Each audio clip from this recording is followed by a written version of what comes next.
As you eat some humans. As you eat some humans. Oh yeah, absolutely pious. I mean, anyways, we've got a lot going on here on this end, and Yeah, we what have have you been been working on? busy, busy, busy in the lab. Okay, well, let's see. On projects that are currently out and just floating around, I've got major improvements in the gravity wave generator. Many different iterations now of the A field coil, the H field Helmholtz control coils, and I haven't done much in terms of the resonance chamber or the primary ionizer, and I still have yet to modify the transducers, though I did change the way I'm driving them. But let me explain what this thing is that I'm talking about. So, the gravity wave generator is sort of like a canister made of plastic. Imagine it like a 3/4 size coffee can.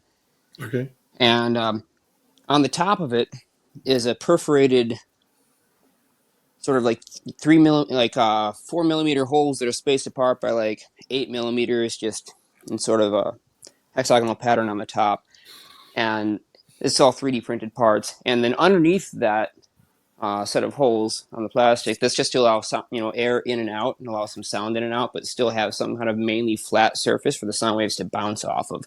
And so underneath that, by about a centimeter, is an ionization wire made of 0.0005 millimeter thick tungsten wire.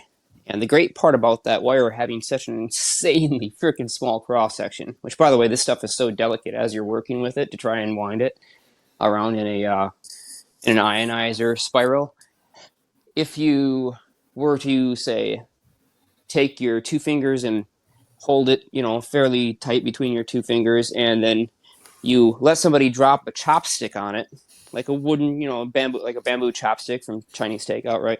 From only 1 inch above, it would snap this thing.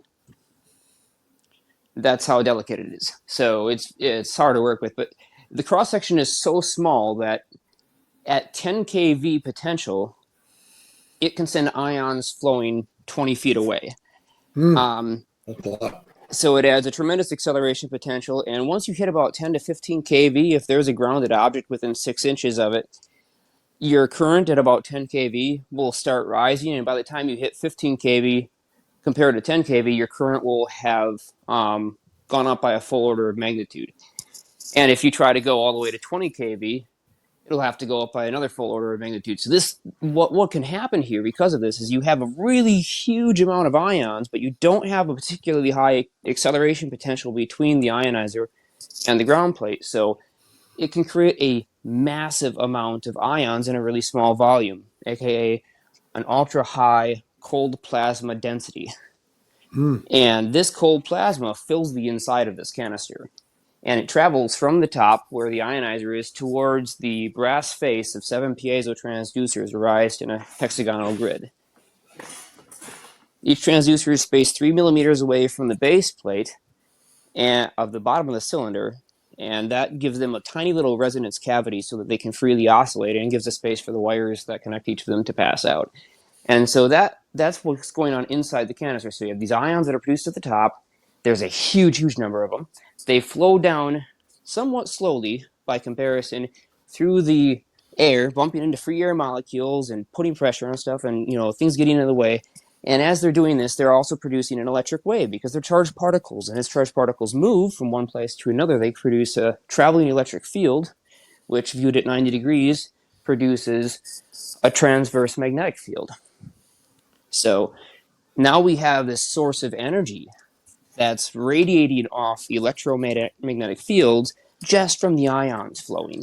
And now what do? We wrap two coils, both on the top and bottom of the cylinder, the space between them, and these coils are like basic solenoid coils. In fact, I can do one better. Let me just go on cam here.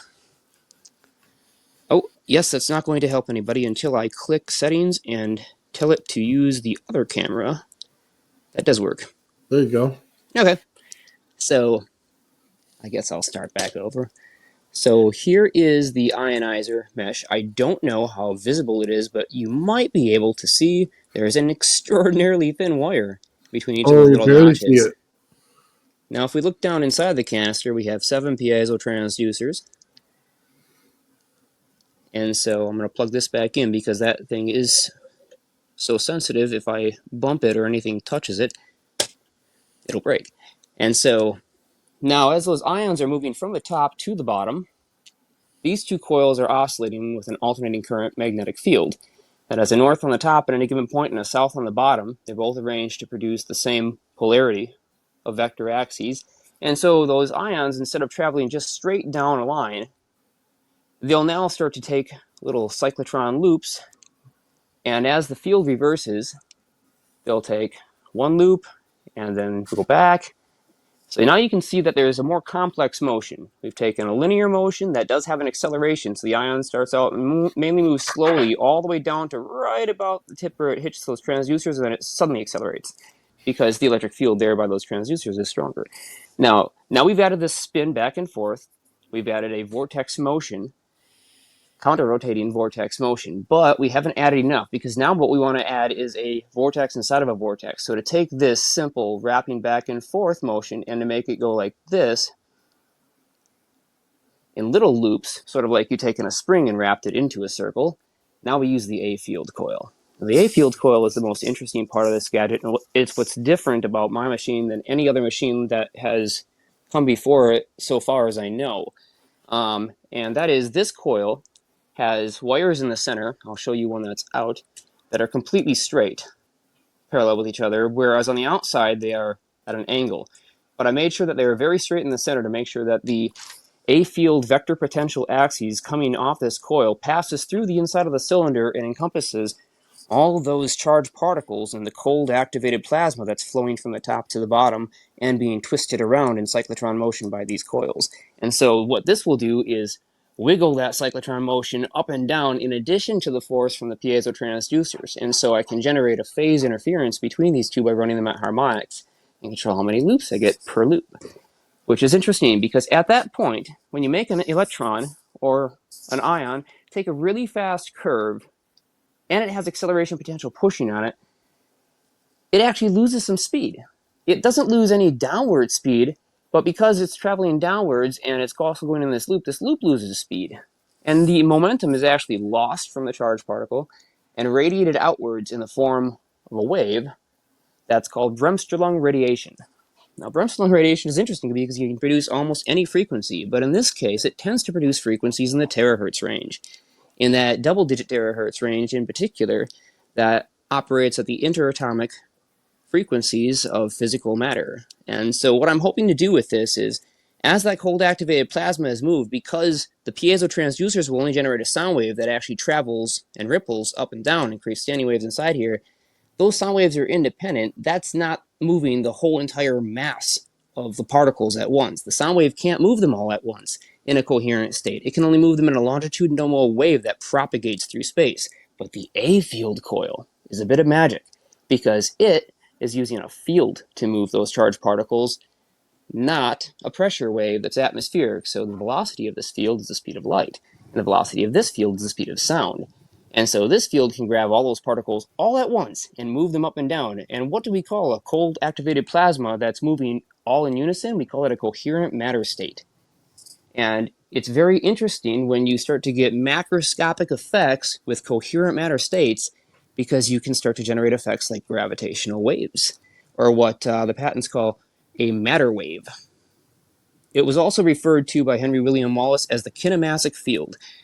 And it exhibits itself in a variety of forms. T.T. Brown identified that natural materials, when oscillated or given a pulsed electric charge that stimulates their motion, will produce gravitational waves, and he called these special materials gravitational and inertial isotopes. So that basically gives you a summary of that one apparatus. That's one of 6 that I'm working on right now. And it's the one that I'm most excited about. Gravitational waves for me is a shock wave of time dilation, basically. That's right. And can you do you have an instrument precise enough to measure that? Because I just bought a GPS Do with the oven cook oscillator to measure time dilation, but it's not Oh, that's precise a good enough. idea too, but it won't help me in this situation because this is not designed to create a it's not designed to create an accumulated time dilation in the way that I'm going to run it. In order to make it do that, what I would have to do is create a phase variance between the A field coil pump harmonic frequency that's arranged with the standing wave frequency of the acoustic side. And I can then create a group velocity that's a traveling wave that stacks the two standing waves on top of each other. And Okay. they'll end up having an actual motion that's either up or down along the vertical axes of that device. Oh, I see. There's also the possibility too that if I reverse the two H field coil, if I reverse one of the two H field coils so that I have two bucking magnetic fields in the center, I can achieve what you're specifically talking about, which is either a compression or a refraction in the localized refractive index stress energy momentum tensor value. So I have a question for you, Jeremiah. Are you creating a singularity point of energy right between the two vortexes in the center? I don't like to call it a singularity point because that would be not quite accurate. It is like a macroscopic singularity, Okay. and you can consider the entire inside volume of the cross section of the A field coil for its height and in its entire width as a solid cylinder of plasma that's being moved up and down Hmm. all at once coherently. Gotcha. Now, it doesn't just stop, obviously, at the edges of the A field coil. It travels up and around, but now, because it's not in the center of the A field coil, it possesses a gradient, so it actually tapers off into the shape of a torus. Hmm. And because that torus is straight in the center, where all those field lines go, it does curve around sharply at the edges, creating an actual spin torus, which then gives us the properties of a pseudoelectron, or a pseudocharged particle. And it's a funny field effect. It's a macroscopic space-time type phenomena, but I suppose I should call it time-space, really, because in this perspective, the way this device is built and the fundamental psychology behind its operation is of an aether-centric view of the universe, not a matter-centric view. Relativity takes us down to a matter-centric view and supposes that matter is actually the source of all of the stress energy that fills space, hence creating the gravitational and cosmological constants. But that's not the case at all. Um, it turns out that matter itself is actually furnished of that same energy that is existing in space. It happens to be just that the energy is folded in on itself in such a way that it is now self-persistent. Hmm. And there are many different stable forms that you can fold energy in on itself, but it has to be an exact quanta of its own energy in order to form a self-stable loop. Basically, it's saying if you want to convince the Ouroboros to bite its own tail and start to eat itself, you've got to put something tasty on its tail. So, and in this case, plasma is that tasty little thing that the Ouroboros uses to bite down and try to chew on in order to digest this reality and turn it into whatever shape we've told it to spin. It's ionization. Well, You're, we theorize that we can actually generate spontaneously physical matter of various sizes, provided that we have a sufficiently high degree of built-up energy that's been radiated from this system out in the coherent matter state, and now has created a localized refractive index modification suitable for reaching the extremely high stress energy momentum density thresholds that allow us to break the Schwinger limit and start ripping physical matter straight out of spacetime. so hold on. Did you set your resonance points 100% equal to the very exact point between the north and the south, or between the top vortex and the bottom? When you The built your sound, bipolars? what you're asking is, have I tuned the acoustic frequency to be ideal for the generation of a standing wave within the internal enclosure? Yes, that's exactly what must be done, and this is a key for this device. And anybody that's trying to build such a device, it's also very relevant for the Gravity Flyer stuff.